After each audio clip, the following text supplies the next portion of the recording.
Boa tarde. Primeiramente, queria dizer da minha alegria de estar presente nesse evento, quando sentimos aqui a construção de dias novos nesse primeiro congresso, que desejamos seja um de muitos que venham num espaço no meio destes dias turbulentos para que possamos nos encontrar com os espíritos nobres que regem esta região, com Jesus, nosso mestre e amigo, na busca pela construção da nova era. O nosso objetivo é de falarmos sobre o autodescobrimento. E pensar sobre autodescobrimento pressupõe falar daquilo que está encoberto, daquilo que não é facilmente visto, daquilo que está escondido de mim e de cada um de nós. Mas se estas coisas, elas estão encobertas, há um motivo para isso. Então, se elas estão encobertas, se nós não queremos vê-las, por que se convida os psicólogos para ficar falando dessas coisas? Eu já estou introduzindo para vocês que necessariamente a minha fala vai ser uma fala constrangedora. Porque nós vamos precisar falar das coisas que são desagradáveis de serem faladas, mas que precisam ser tocadas, tendo em vista o processo da construção dos novos dias.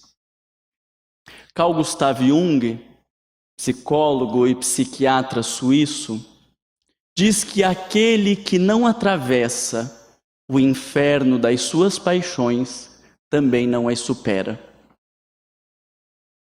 Esse conhecimento do início do século passado, ele fala de uma postura que nós temos de querer ascender ao alto, sem vivermos a nossa humanidade.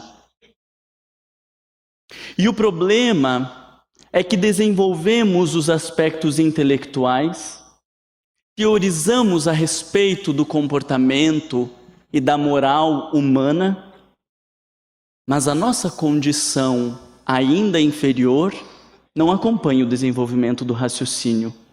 E vamos criando uma cisão dentro de nós mesmos, entre aquilo que nós pensamos e gostaríamos de ser e aquilo que nós realmente somos. De um mundo desconhecido e encoberto, que precisa ser descoberto pelo próprio sujeito, para que ele possa alçar voos mais significativos. A experiência no consultório, e eu me permito trazer aqui para vocês algumas experiências no consultório, porque falamos então de uma fundamentação científica, de métodos específicos através do estudo de casos, e buscando então essa fundamentação teórica, nos permitimos trazer um pouco da prática profissional. A experiência no consultório, ela vem mostrar um submundo que existe por trás de cada um de nós e que pouco aparece. E eu brinco com alguns dos meus pacientes que a minha vontade é colocar todo mundo num grande grupo e obrigar cada um a falar dos seus aspectos sombrios, das questões que lhes perturbam, porque nós vivemos estes dias como se apenas nós tivéssemos conflitos, contradições, contrariedades na nossa alma, e sai um, entra o outro, para falar dos mesmos temas. Os nossos temas são a sexualidade, a agressividade, a inveja, o orgulho, a vaidade. Todos nós estamos envolvidos, por isso que aprendemos a chamar de vícios morais, desenvolvemos um intelecto que nos dá um discernimento de que aquilo não deve ser alimentado, mas não sabemos o que fazer com essas coisas. Quando eu olho para mim e descubro uma pessoa arrogante, o que faço eu então com uma pessoa arrogante? Nós temos como referência Chico Xavier, alguém que nos inspirava simplicidade e humildade. Então eu faço uma voz parecida com a de Chico Xavier. Dobro a cabeça, falo um pouquinho mais manso, chamo de meu irmão, de minha irmã, que nós vamos todos caminhar juntos. E aí o que aconteceu com a minha arrogância agora? Responde para mim, o que aconteceu com a minha arrogância agora? Ela se transformou e deixou de existir? Não. Mas se eu não a enxergo mais, para onde ela foi? Para o inconsciente. E eu acredito que em determinado momento me transformei de fato numa pessoa simples e humilde, porque agora tenho um comportamento, diga-se de passagem, mascarado, de uma pessoa simples e humilde. Mas Marlon, não será na insistência deste comportamento que nós vamos nos transformar? A psicologia nos diz que não. Gerou um mal-estar aí? Não. Ninguém se torna humilde por repetir comportamentos de pessoas humildes. Ninguém se torna caridoso por manter uma persona de pessoa caridosa dando dinheiro aos pobres. Então, o que nós fazemos com tudo isso? O pior é que corremos o risco de, ao final desses 50 minutos, continuarmos sem resposta. E vocês vão me odiar por conta disso, né? Se tivéssemos respostas prontas, nós já teríamos nos transformado em espíritos puros. Não as temos. Mas existe um pressuposto que hoje deve estar claro no processo da construção do Nova Era. Alguém pode tirar essa imagem ridícula? Eu estou quase 10 quilos mais magro do que isso. Mudei o óculos, a mulher me obrigou a ficar olhando para cima nessa foto. Deixa apagado, que agora me constrangi de olhar para aquilo ali. Até perdi meu raciocínio na hora que eu olhei para lá. Mudou. Deixa agora eu retomar aonde eu estava. Allan Kardec, na Gênese, no último capítulo da Gênese, veja que simbólico, porque a Gênese é o último livro publicado pelo codificador como o fechamento das obras que nós nominamos como obras básicas da doutrina espírita. Na última obra, no último capítulo desta última obra, nominado São Chegados os Tempos, ele nos fala que a Terra deve elevar-se na hierarquia dos mundos e que estamos num processo de transição. Já não é somente do desenvolvimento do intelecto o de que o homem necessita. É preciso aprender a elevar os sentimentos. Então, nós vemos ali um anúncio de Allan Kardec de que nós sabemos muitas coisas, e ele não está dizendo não vamos estudar mais, não vamos cultuar o intelecto no sentido deste desenvolvimento e de nos apropriarmos cada vez de mais conhecimento. Ele não faz uma negação ao desenvolvimento intelectual, mas de que o mesmo investimento que nós fizemos para o desenvolvimento do intelecto deve agora ser feito para o desenvolvimento dos nossos sentimentos. Mas quando eu olho meu filho ciumento, invejoso, arredio, orgulhoso, o que nós fazemos? Não age assim, menino. Mamãe não fica feliz com isso. Papai do céu vai ficar triste. Olha que horror, a gente põe a culpa até em Papai do céu. Eu queria que ele se materializasse naquela hora para dizer, não vem com essa não, eu amo ele do jeito que ele é. Se você tem problema lidar com a imagem em relação ao seu filho, eu não tenho problema, porque eu amo todos do jeito que eles são. Mas aí a gente apela para Papai do Céu, a gente faz uma barganha com dinheiro e estratégias que transformam nossos filhos em pessoas humildes, simples, amorosas, tolerantes, caridosas. Faz assim com a cabeça assim? Não. Mas se eu precisar decorar um determinado texto sobre a caridade, em 20 minutos ou 30 minutos nós conseguimos decorar e declamar aqui à frente. E mesmo que eu consiga reproduzi-lo de maneira poética, artística, isso faz com que no momento em que eu viva a grande provação da minha vida e precise perdoar, garante que eu perdoarei? Não. E posso ser um grande conferencista, falar do perdão e ter escrito dezenas de livros sobre o mesmo tema, e não me garante que eu perdoarei. Porque nós estamos falando de uma outra estrutura da psique, que não tem as mesmas regras e os mesmos funcionamentos do desenvolvimento intelectual. E Allan Kardec, no Livro dos Espíritos, mas de forma melhor posta na Revista Espírita, vai dizer que um dia se exigirá da mãe de família o conhecimento da educação moral, das suas regras e das suas técnicas, assim como se exige do advogado o domínio das leis. Olha que coisa maravilhosa! Um dia nós saberemos como manejar estes conteúdos que tomam o nosso comportamento e que insistimos em repetir os mesmos erros. Um dia teremos conhecimento de tudo isso. Então a sensação que nós temos é de que a doutrina espírita estabeleceu uma meta, é lá que nós devemos chegar. E quando eu me vejo como uma pessoa orgulhosa ou arrogante, porque já tenho noção do norte, eu entendo que este comportamento orgulhoso me impede de alcançar esse norte, porque ele está indo no movimento contrário ao desenvolvimento moral.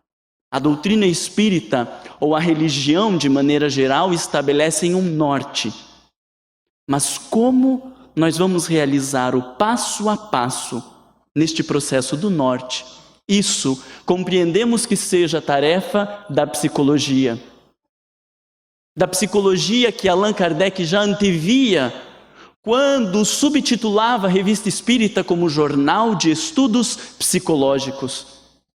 Porque pressupunha que a doutrina espírita também deveria ser a ciência que estuda a alma, no sentido do estado mental, do comportamento, para compreender os seus meandros e como as coisas se transformam. Porque em aparência não temos obtido bons resultados, embora conquistemos o aplauso das pessoas. E triste é que por vezes escondemos de nós mesmos os próprios conteúdos. A sombra, segundo Carl Gustav Jung, é aquilo que o sujeito não tem o desejo de ser. Então, se eu não consigo olhar para quão arrogante eu sou e alguém me diz, nossa Marlon, mas você é arrogante, eu digo, arrogante? Eu? Você enxerga, aí a gente tem um monte de justificativas, um monte de explicações para não assumir que eu seja arrogante. Você sabe quais são os seus temas sombrios? Olha o peso que gerou no ambiente, gente. Certa vez nós fizemos um exercício estudando Joana de Ângeles e esse aspecto da sombra na nossa casa espírita. Estávamos estudando o livro Autodescobrimento e aí nós pedimos para os participantes fazerem uma lista de todos os defeitos que eles tinham e que viam. E aí fizeram uma lista, uns se acabaram. E aí depois a gente tem que olhar para essa lista enorme, tentem fazer uma lista na sua cabeça. E aí nós precisamos fazer uma lista bem detalhada para depois descobrir que a nossa sombra é muito pior do que tudo isso que está ali no papel. Eu acho que vocês não entenderam, eu vou falar de volta. Tudo que você listar no papel a respeito dos teus defeitos é a ponta do iceberg dos seus conteúdos sombrios. Ah, Marlon, mas aí não tem como. Isso aí é deprimente. Deprimente em relação a todos os nossos ideais. Então voltemos a Kardec. Quando ele falava que nós vivemos um momento em que a Terra deve elevar-se na hierarquia dos mundos, ele está falando de um processo onde estamos nos mundos de provas e expiações e vamos nos transformar um dia em mundos ditosos. A regeneração é o meio deste processo, nominado por Santo Agostinho também como mundos transitórios. Por quê? Temos então, em primeira instância, os mundos primitivos, morada dos espíritos recém-saídos da mão de Deus. Essas definições que eu trago para vocês, elas estão no Evangelho, capítulo 3, há muitas moradas na casa de meu Pai. Mundos primitivos. Na medida que o sujeito se desenvolve nos mundos primitivos, qual é a conceituação ou o nível moral? Não há discernimento entre bem e mal, não há reconhecimento de Deus, e então ele nem discerne do que deve e não deve fazer. Depois que nós evoluímos, nós nos encontramos nos mundos de provas e expiações. Olha que coisa triste, de 1 a 5 saiu do primitivo, já somos nós. E o que caracteriza, segundo Allan Kardec em O Evangelho, os mundos de provas e expiações? Neles, o mal predomina. Gente, olha para mim. Acordei 4:30 da manhã para vir fazer palestra, não ganhar nada. André Trigueiro já falou do nosso risco de pegar lá o bimotor e tudo mais, né? Vocês conseguem ver o mal aqui em mim, tão bem arrumadinho, perfumado, falando de Jesus Cristo? Vocês estão vendo o mal predominar em mim? Eu olho para vocês todos bonitinhos, batendo palma, pessoas animadas, em nome de nosso Mestre Jesus. O mal está aqui entre nós? Temos algumas alternativas. Vamos pensar um pouco. Fechou turma nos mundos ditosos. Não tinha vaga na hora de distribuir. Perdemos algumas vagas, tivemos que reencarnar na prova e expiação, mas com a condição de que assim que liberar a vaga, a gente volta para lá. O que vocês acham dessa ideia? Mas parece boa, não parece? Estamos aqui, todo mundo esperando. A hora que liberar a vaga, a gente já volta. Podemos considerar um equívoco divino, lista de bilhões e bilhões e bilhões e bilhões de seres ao longo de todo o universo, deu uma atrapalhada lá na lista, acabou mandando a gente para cá, mas logo logo estão ajeitando esse negócio e as coisas se resolvem. Não. Temos ainda uma outra alternativa boa. Na Terra, há 3 regimes, em termos didáticos, 3 regimes. Reencarnamos em regime provacional, em regime de expiação, e qual é o terceiro? De missão. Alguns ficaram com a carinha assim, ixi, o Marlon me descobriu, né? Eu achei que só eu que estava aqui em regime de missão. Não, estamos todos nós na Terra em regime de missão. Viemos para salvar nosso marido, nossa esposa, nossos filhos, a sociedade corrupta. O que vocês acham dessa ideia? Tenta para lá, tenta para cá, todas essas alternativas são inúteis e somos obrigados a cogitar que o mal está presente dentro de nós, mas numa dimensão inconsciente. Ele não é enxergado. O que será que pode aparecer de nós no dia em que estivéssemos, Deus queira que não aconteça por hora, mas que estivéssemos com um revólver à mão, vendo uma filha ser estuprada com requintes de crueldade em nossa frente? Será que somos as almas a orar para Jesus Cristo, compreendendo o que o Senhor está nos oferecendo naquele momento? Lembro de uma paciente no CAPS, Centro de Atenção Psicossocial, que ela tinha um quadro de depressão crônica com tentativa de suicídio. E depois de muito tempo, eu resolvi resgatar toda a história daquela mulher. E eu fui descobrir que ela deprimiu depois de um breve momento onde ela se separou do marido, tinha o filho ainda pequeno, se separou dele por conta de uma traição. Mesmo assim, o juiz autorizou que ele tivesse uma visita compartilhada em alguns momentos com a criança. Ele e justamente a mulher com quem ele traía, a sua esposa, foram passar o final de semana com a criança. E como a criança não parava de chorar, aquela madrasta jogou o bebê na parede e matou aquele filho. E aí aquela mulher apenas deprimiu. Eu digo, gente, você está ótima. Porque talvez a maioria das pessoas estivesse num presídio. Porque ia lá matar e fazer justiça com as próprias mãos, pensar no seu filho inocente ser jogado numa parede, cair ao chão e morrer. Mas se esses exemplos não são suficientes para cogitarmos o mal que existe dentro de nós, eu quero retomar com vocês um personagem do Evangelho que é uma figura extraordinária. Pedro.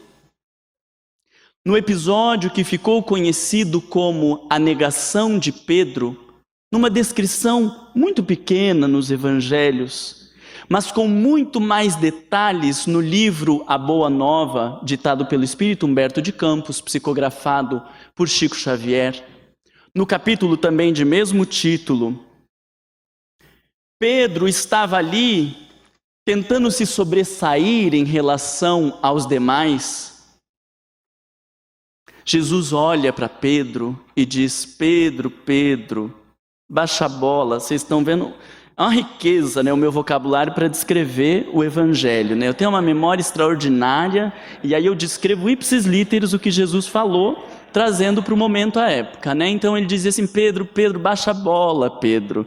Diz, baixa a bola, Senhor. Claro que não. Ele diz, Pedro, antes de o galo cantar, tu me negarás 3 vezes. O que Pedro fez? Ô Senhor, solta uma bomba dessa agora no meu colo?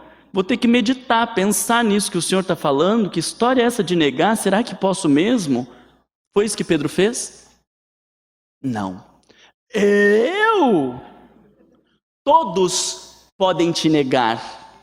Eu jamais te negarei. Jesus vai ao monte se preparar para o momento da crucificação e pouco tempo depois, quando ele já está sendo levado aos sacerdotes, alguém olha para Pedro e diz, ele andava com o Nazareno. E Pedro instintivamente diz, não, eu não conheço esse homem. Numa segunda oportunidade, outro lhe acusa e ele nega. Pela 3ª vez ele nega até que o galo canta. O Evangelho de Marcos diz, e o galo canta pela 2ª vez e Pedro cai em si, de que havia negado Jesus. Vocês imaginem o constrangimento que Pedro deve ter vivido. Ele que amava o Mestre, de verdade o amava, que prometeu entregar a sua vida àquele que transformou não só a ele, mas todos aqueles que estavam à sua volta, que deveria render graças e viver o sentimento de gratidão por toda a eternidade. No momento culminante, ele nega Jesus e finge que não o conhece. Quando o Evangelho diz que Pedro caiu em si, psicologicamente, podemos dizer que ele descobriu o véu e foi obrigado a olhar o sujeito que existia dentro dele para além dos discursos, porque o seu discurso dizia, eu jamais te negarei. Nós temos muitos discursos prontos, repetidos muitas vezes impensadamente, mas não conseguimos tirar o véu que encobre o sujeito vicioso, o mal que ainda está dentro de nós. E Pedro, por não fazer este movimento de maneira amorosa a convite do Mestre, foi obrigado a chocar-se frente a frente com quem ele era. Porque a minha pergunta é, e se ele parasse para meditar? É Jesus quem está falando? Meu Deus, ele não errou uma até aqui? É bem possível que eu o negue? É bem possível que eu seja muito pior do que eu estou imaginando que eu sou? Talvez ele não tivesse sido obrigado a confrontar-se de maneira constrangedora com o seu mundo inconsciente, ou seja, aquilo que habitava dentro dele, mas que ele não reconhecia.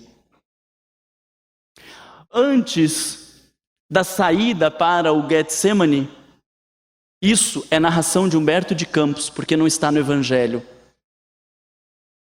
Humberto de Campos diz que Pedro se volta a Jesus e diz: o Senhor acha que eu sou mau? E ele diz: Pedro, antes de o galo cantar, ainda esta noite, tu descobrirás que o homem é muito mais frágil do que perverso. Não somos mais as almas perversas dos mundos primitivos, ou do início dos tempos das provas e expiações, inescrupulosos, fazendo o mal por fazer. Não temos prazer em fazer o mal, com algumas ressalvas. Porque se tiver nos prejudicado e tropeçar ali na frente, a gente não diz, obrigado, mas bom, é a justiça divina, né, gente? Aqui se faz, aqui se paga. Não estou feliz com o que aconteceu, mas é o que tinha que acontecer, né? Então a gente dá uma camuflada boa e no fundo a gente está regozijando de ver o outro se ferrar porque ele nos fez o mal. Então aí tem um tracinho ainda de perversidade que insiste em nos perseguir ao longo desse desenvolvimento. Mas Jesus diz a Pedro: descobrirás ainda esta noite que o homem é muito mais frágil do que perverso. O que quer dizer frágil moralmente? É que nós sabemos, nós temos o direcionamento, nós desejamos viver o amor, nós queremos perdoar, nos libertar dos nossos vícios, mas na hora que as nossas questões estiverem em jogo, nós cedemos, porque o mal ainda predomina em nós. Na hora que for o meu filho ou o filho da desconhecida, eu fico com o meu filho. Na hora que for a minha imagem ou a mensagem do Cristo, eu fico com a minha imagem. Porque foi isso que Humberto de Campos narrou, que passou por dentro de Pedro. Ele estava ali a pensar no preço que teria que pagar de se assumir cristão, no fardo que a sua família assumiria. E então, por ser um homem frágil, refletindo a fragilidade de todos nós, ele cede. E Pedro, arquetipicamente representando o confronto com as nossas fragilidades, tem que descobrir-se e olhar que de fato o mal está dentro de nós. Mas a exemplo de Pedro, se não formos capazes de enxergar este mal que em nós ainda predomina, a vida de maneira confrontadora nos colocará frente a frente com aquilo que está dentro de nós. O autodescobrimento, meus amigos, é um pressuposto para os dias da nova era. Não no sentido de que vamos nos transformar em espíritos puros, porque se o mal predomina em nós, não é possível que a gente dê um salto de uma hora para outra e o bem predomine. Não há lógica nisso. Sou uma pessoa viciosa, no sentido moral, e não tem como eliminar estas coisas para que eu consiga que o bem predomine. A regeneração é o processo de transição entre os mundos de provas e expiações e os mundos ditosos. E passaremos talvez muitas reencarnações neste processo. A regeneração está posto por Allan Kardec no Evangelho, capítulo 3, que eu já citei para vocês. Não é um mundo com uma caracterização moral em si, porque temos estas duas caracterizações morais, o predomínio do bem e o predomínio do mal. A regeneração é este mundo transitório, nas palavras de Santo Agostinho, aonde nós vamos passar um longo percurso do predomínio do mal para um dia chegarmos ao predomínio do bem. E precisamos aprender que existe uma lei ou que existem leis específicas para isso. Sigmund Freud. Ouviram falar em Sigmund Freud? Sigmund Freud foi o pai da psicanálise, escreve o marco da sua teoria, o livro de interpretação dos sonhos em 1900. Olha que interessante. 1900, há quanto tempo nós estamos falando? Sigmund Freud escreveu que todos os conteúdos que forem rejeitados pela consciência não deixarão de existir. Eles vão para a dimensão inconsciente e continuarão a nos atormentar, só que agora sem serem percebidos por nós mesmos. Entendemos que a proposição da nova era tem a ver com a capacidade de descobrir este mundo que está escondido. Porque como poderemos governar estes impulsos viciosos se nós os desconhecemos? Como poderá alguém trabalhar na dimensão do perdão quando ele tem certeza que ele já perdoou e não reconhece que guarda mágoas? Quando poderei eu lidar com o meu orgulho se eu tenho certeza que eu sou uma pessoa humilde? Olha o meu jeito que eu falo, olha a pessoa boa que eu sou. Eu faço a minha caridade, segundas e quartas-feiras eu faço a minha caridade. É a minha caridade, né? Lá no Centro Espírita, segunda e quarta, segunda é o dia da sopa, quarta é o dia da feira do não sei o quê, e eu faço a minha caridade. E eu tenho certeza que eu sou uma pessoa boa. Como eu vou poder lidar com estes conteúdos quando eu não os reconheço como meus? Dá para entender a lógica? Então nós precisamos de um exercício profundo de descobrir-se. E segundo Joana de Ângeles, no livro O Homem Integral, capítulo 1, ela dirá assim: o autodescobrimento é o grande desafio para o homem moderno. A palavra desafio é interessantíssima nesse contexto, porque desafio se refere a algo que dificilmente será conquistado. Eu não posso desafiá-los a ficar em pé, porque todo mundo pode ficar em pé, então não vai ser um desafio. Mas desafiá-los a tocar no teto, este vai ser um desafio dos bons, porque muitos poucos de vocês conseguirão. Então quando ela diz que o autodescobrimento é um grande desafio para o homem moderno, meu Pai do céu, deu 50 minutos aqui em algum lugar, mas está em 32, né? Quantos que está indo de vocês? 30 ou 50? 30? Então tá bom. Me assustei aqui com o despertador agora. O que eu estava dizendo? Do desafio, obrigado. Então nós estamos falando de algo que a grande maioria, se não tiver um empenho da sua parte, não conseguirá. E um pouco mais à frente, ela nos diz: o autodescobrimento é um parto, impondo coragem aos homens. Alguém aqui já fez um parto? Levanta a mão para eu dar uma olhada. Sem anestesia? Por que vocês riram? Joana de Ângeles não disse: o autodescobrimento é um parto anestesiado. Ela diz: é um parto, então é o parto e é o que tem para o parto. A gente consegue imaginar o que é um parto sem anestesia? Não, né? As mulheres dizem que talvez seja a maior dor e que o homem não engravida porque não teria capacidade de suportar, né, o parto. Então olha esse simbolismo de um parto. E a gente vê nas novelas, nessa cena da mulher, parece que se acabando para nascer aquela criança, e algumas desfalecem no meio do processo, e isso é o percurso do autodescobrimento. A gente vulgarizou a palavra autodescobrimento. A gente acha que se conhece. Ah, porque eu sou isso, eu sou aquilo, eu sou aquele outro. Eu vou dar uma dica para vocês. Trabalhando 10 anos com isso, eu vou dar uma dica. Se não ficar constrangido, é porque você não descobriu nada. Se não gerar aquele embrulho, aquele mal-estar, a decepção, às vezes até o nojo, por termos que olhar para algumas coisas dentro de nós, você está só na superfície. Porque autodescobrir-se tem a ver com ir contrário a todas as nossas idealizações e fantasias infantis, de que somos espíritos puros, senão puros espíritos felizes no predomínio do bem, porque não é esta a nossa realidade posta pela doutrina espírita.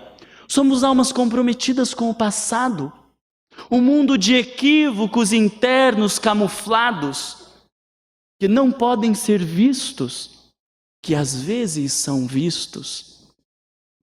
Se não me falha a memória, em 2008, Reverendo Ted ele ainda parece que ainda é vivo, ele era um grande pastor, levando multidões, milhões de pessoas, conduzindo os seus pensamentos, e no seu discurso, ele tinha uma fala contundente contra a homossexualidade, o casamento homossexual. Até que em 2008, ele foi acusado, delatado, exposto por um garoto de programa que disse ter sido procurado, mantido relações com o pastor, ainda com o uso de metanfetamina. Essa é a nossa sombra.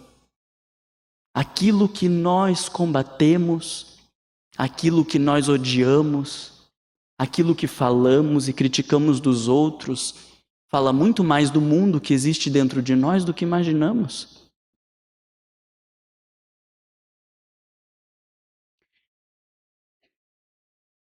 Um ex-governador de Nova York,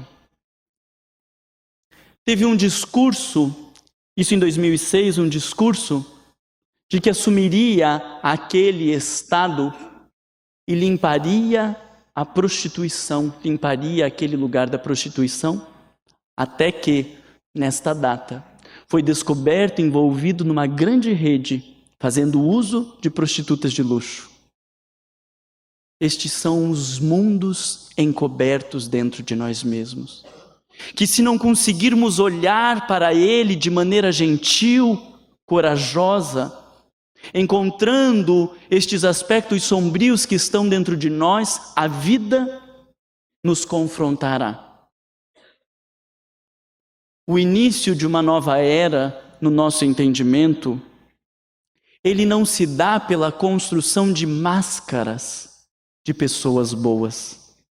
Não se dará por discursos bonitos. Se dará pelo movimento de encontro conosco mesmos. Porque na medida que eu consigo entrar em contato com as minhas paixões, eu posso então mantê-las sob controle, segundo Allan Kardec em O Livro dos Espíritos. Quando fala das leis morais, ele nos diz que as paixões devem ser comparadas a um corcel, a um cavalo puro sangue, que se governa o sujeito sem que ele tenha domínio das rédeas, problemas lhe causará. Mas se ele conseguir ter o controle, este grande corcel estará à sua disposição para as maiores realizações, porque há percursos que o homem não conseguirá fazer a pé e que somente poderia fazê-lo de posse de um corcel. Essas questões de Allan Kardec falando do processo de controle dos nossos vícios morais, fala de uma lei de como lidar com esse mundo interno. Porque ele já está reforçando o que Freud havia trazido, de que não é possível eliminar os nossos vícios. Eu vou dar uma notícia triste para vocês, eu não sei como que vocês estão até agora. Se vocês aguentam mais uma notícia triste. Aguentam? Bom, eu vou embora hoje à noite mesmo, daí o resto dos colegas fica aí se debatendo com esses temas e com mal-estar. Mas veja só, se eu reencarno como uma pessoa orgulhosa... Tem alguém orgulhoso aqui? Levanta o braço só para eu ver o público. Poucos, né? Muito poucos. O resto são os missionários que a gente tinha falado, né? Ok. Se eu reencarno como uma pessoa orgulhosa, é possível crer que eu vou concluir esta reencarnação não sendo orgulhoso? Você estava achando que sim?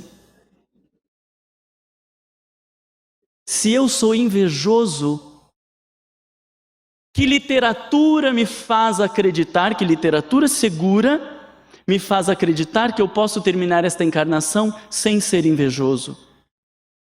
Allan Kardec nos mostrou que as paixões decuplicam as forças da alma.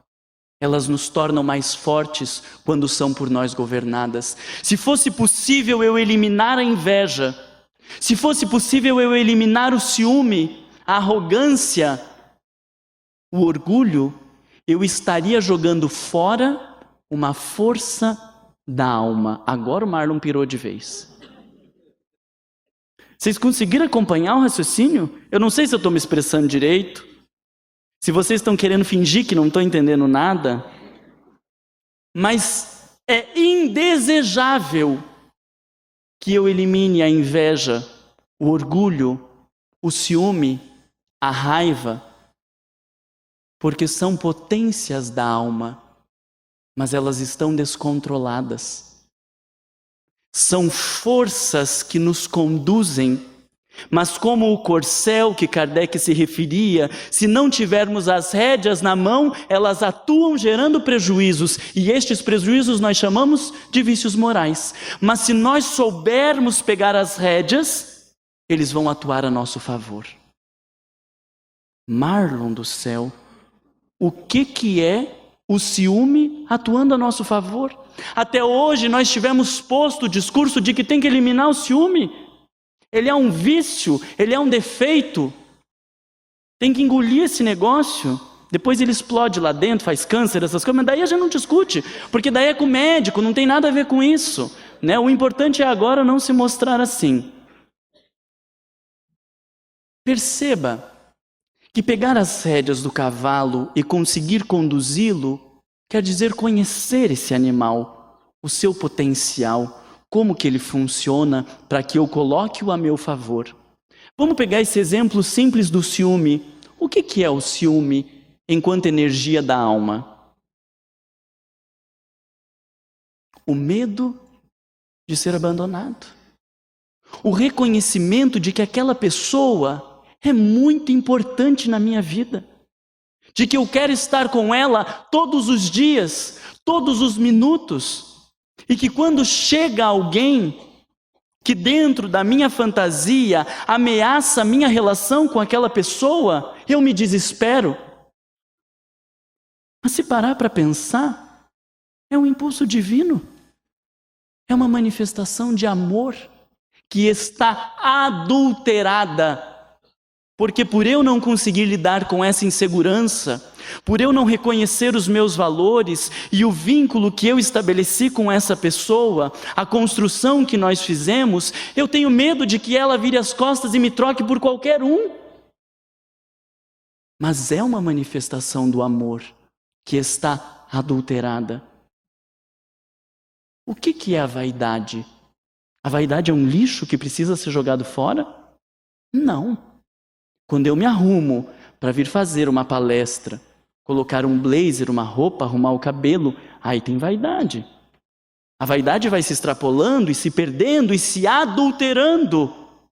Mas em essência, o que é a vaidade, se não o desejo de ser bem visto, percebido, amado pelas pessoas e ter um lugar na vida dessas pessoas? Então eu que sou vaidoso, chega alguém e diz, tem que deixar de ser vaidoso. É como se dissesse para minha alma, tem que abandonar a ideia de que você possa ser amado por alguém. Vai dar certo? Não vai. O que é a raiva? Deixa a raiva. Espírita não tem raiva, né? Espírita tem refluxo, gastrite, hérnia de hiato, mas não é nada com essas emoções, é porque já é genético, um probleminha que eu tenho, que a minha mãe também tem, que a minha avó também tem, claro, porque todo mundo foi educado do mesmo jeito, né? Mas a gente não tem raiva, mas a raiva é uma energia de rompimento e de transformação.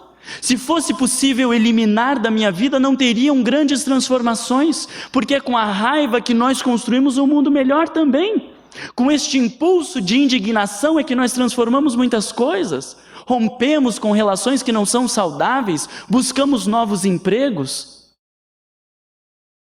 Então vocês estão entendendo que por esta lógica já estabelecida por Allan Kardec, nós não estamos trabalhando para a eliminação do mal que existe em nós, porque o mal não existe em si.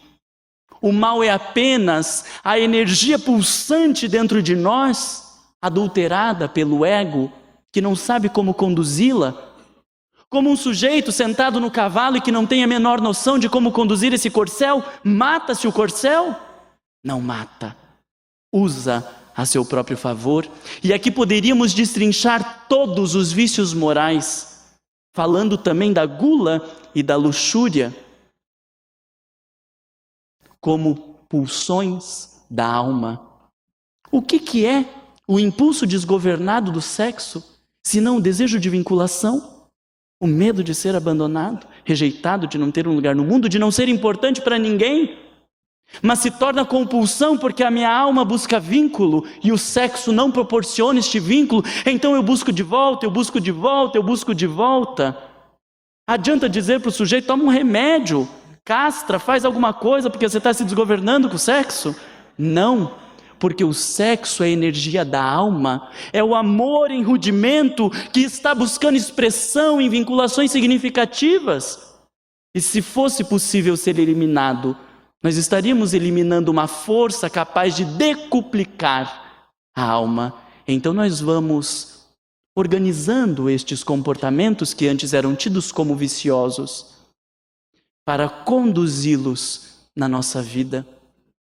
E o mais interessante de tudo isso é que veio a psicologia, mas antes disso Kardec já tinha posto essas coisas. A psicologia só nos esclarece aquilo que Allan Kardec já tinha trazido, sendo porta-voz dos espíritos luminares, mas estes também foram apenas porta-vozes da mensagem do Cristo, que já tinha nos orientado: conhecereis a verdade, e a verdade vos libertará. Eu preciso conhecer os meus vícios e reconhecer quem sou. Mas além de conhecer como identificação do orgulhoso, do ciumento, do vaidoso, eu preciso conhecer esta energia que pulsa para dar canalização adequada a ela. E quando entrarmos em contato com a verdade que pulsa dentro de nós, então nós estaremos libertos dos nossos vícios. Não no sentido pejorativo de alguém que joga o lixo, mas libertos porque todos eles, como forças pulsantes da nossa alma, nos conduzirão aos bons propósitos. E em todos os momentos que tivermos dúvida de como conduzir estes impulsos, Jesus se faz o nosso referencial. Ele nos mostrou como viver a ira, a tristeza, os medos, como estabelecer o seu espaço no mundo e confiar em Deus. Jesus é o nosso referencial. Ele, sem dúvida nenhuma, é o grande condutor das nossas almas para os dias novos. E por isso concluímos esta fala, lembrar o poeta que diz: vem Jesus, divino amigo, vem trazer a tua paz. Só tu és o nosso abrigo, que venturas mil nos traz. Vem, ó meigo nazareno, este mundo consolar, vem com teu olhar sereno toda a terra iluminar. Afasta do mundo a guerra, o chacal devorador que destrói tudo na terra, causando medo, o luto e a dor. Há gemidos de aflição, já não há mais primaveras.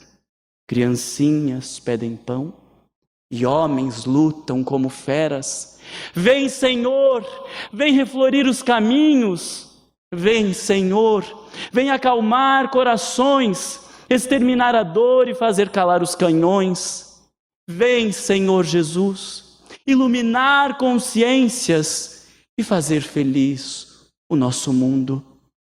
Que sejamos nós, meus irmãos, as criaturas corajosas, dispostas a se descobrirem para sermos também os construtores da nova era. Pela atenção de vocês, muito obrigado.